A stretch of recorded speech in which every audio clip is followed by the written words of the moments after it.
Bom dia. Esse é o momento de reflexão. Fortaleça o seu coração e repasse essa mensagem a todos que ama. Sem pedras na mão.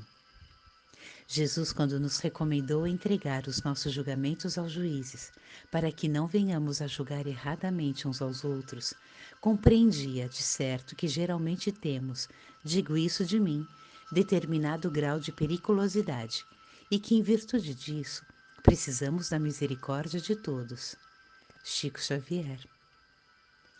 Jesus, o espírito mais evoluído que pisou na terra, afirmou categoricamente que veio entre nós para salvar o mundo e não para julgá-lo. Evangelho de João, capítulo 12, versículo 47. Sua missão não se voltou simplesmente a apontar nossas feridas. Cristo veio para curá-las por meio do amor com que ele envolvia os pecadores e por intermédio das lições que deixou para que não voltássemos a cair na estrada do erro. Ele veio para salvar o mundo das consequências da nossa falta de amor, e a maneira que encontrou para realizar a sua missão foi a de nos amar até a morte e apontar o amor como o caminho da nossa própria salvação. Ninguém poderá dizer que não ama porque não foi amado. Jesus nos amou ontem, nos ama hoje e nos amará sempre. O Cristo amou a todos, mas teve especial cuidado com os pecadores. A palavra pecado deriva do latim peccatum, daí surgindo a expressão impecável, que no caso seria a qualidade da pessoa sem defeito ou falha. Afirmando que teria vindo para os pecadores e não para os impecáveis, Jesus elege estes últimos para que o auxiliem em sua missão junto à humanidade. E para os imperfeitos, ele não trouxe pedras, não trouxe ameaças do fogo do inferno. Antes, deu a eles a luz do esclarecimento e o calor do seu coração. Certa feita, indagaram aos discípulos de Jesus o motivo pelo qual ele comia com os cobradores de impostos e com as pessoas de má fama. Os cobradores de impostos eram pessoas malquistas pelo povo, porque se excediam na cobrança de tributos. Jesus ouviu a pergunta e respondeu: Os que têm saúde não precisam de médico, mas sim os doentes, porque eu vim para chamar os pecadores e não os bons. Evangelho de Mateus, capítulo 9, versículos 12 e 13. E ao chamar os equivocados a uma vida nova, Jesus não usava de crítica ou repreensão. Eu não me canso de lembrar o caso da mulher adúltera que todos queriam apedrejar. O mestre livrou-a da morte com a famosa frase que ficará registrada por toda a eternidade: Quem de vocês estiver sem pecado, que seja o primeiro a tirar uma pedra nesta mulher. Evangelho de João, capítulo 8, versículo 7. E nem mesmo Jesus, o único ali presente que poderia atirar, porque estava sem pecado, a censurou. Pois eu também não condeno você. Vá e não peque mais. Evangelho de João, capítulo 8, versículo 11.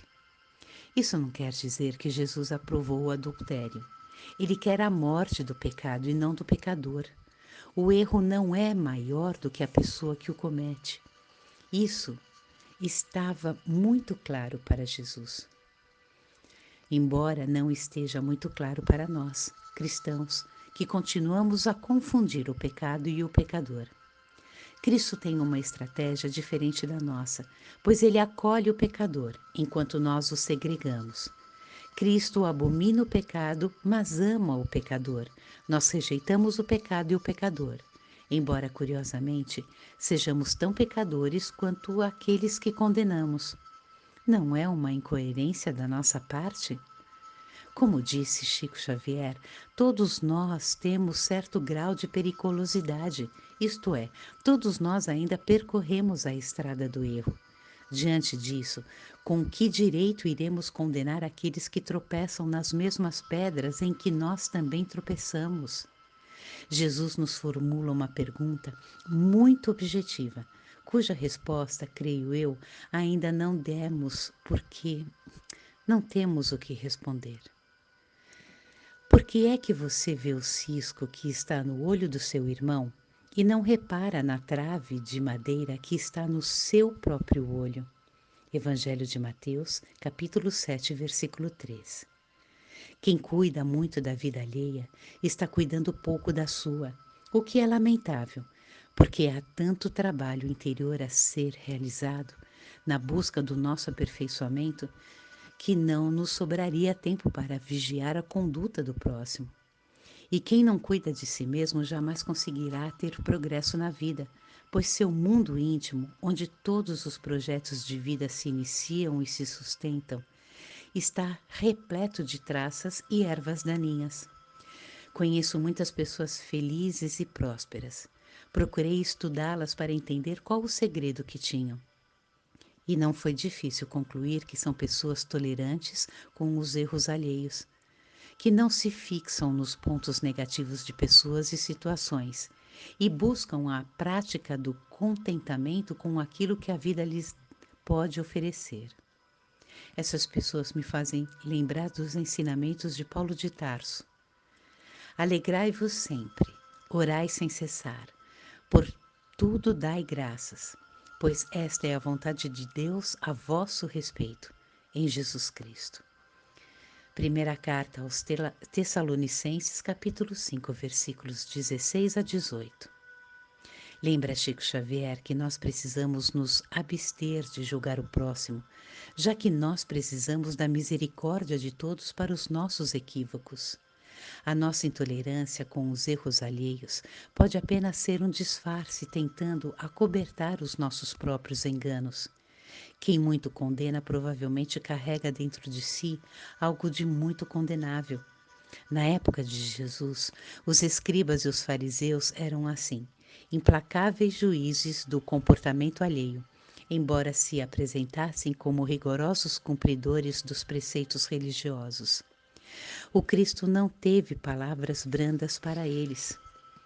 Ai de vocês, mestres da lei e fariseus hipócritas, pois vocês são como túmulos pintados de branco, que por fora parecem bonitos, mas por dentro estão cheios de ossos de mortos e de podridão. Por fora vocês parecem boas pessoas, mas por dentro estão cheios de mentira e pecados. Evangelho de Mateus, capítulo 23, versículos 27 e 28. Seria bom termos coragem suficiente para enxergar a nossa podridão. Estou certo de que essa atitude interior, que demanda muita humildade, faria com que jogássemos fora todas as nossas pedras, porque se estivéssemos com elas na mão, dificilmente conseguiríamos tocar o coração de Jesus. Como erguer as mãos em súplicas ao céu, se elas estão cheias de pedras acusadoras? Como esperar pelas bênçãos de Jesus se amaldiçoamos a vida do próximo com os nossos julgamentos? O Cristo nos diz que seremos julgados pela mesma medida que usarmos para julgar o nosso próximo. Evangelho de Mateus, capítulo 7, versículo 2. Se a vida está sendo muito dura conosco, pode ser que nós estejamos sendo muito duros com os nossos semelhantes. Quando condenamos alguém, estamos lavrando uma sentença condenatória contra nós mesmos. Se Jesus tem um coração que perdoa e compreende, por que o nosso coração não é capaz de fazer o mesmo? Esta é a proposta do Cristo. Jogar fora as nossas pedras e olhar com humildade para a nossa própria periculosidade, como diz Chico Xavier. Sem pedras na mão, sem fogo na língua, nossa vida fica mais leve e mais próxima do amigo Jesus.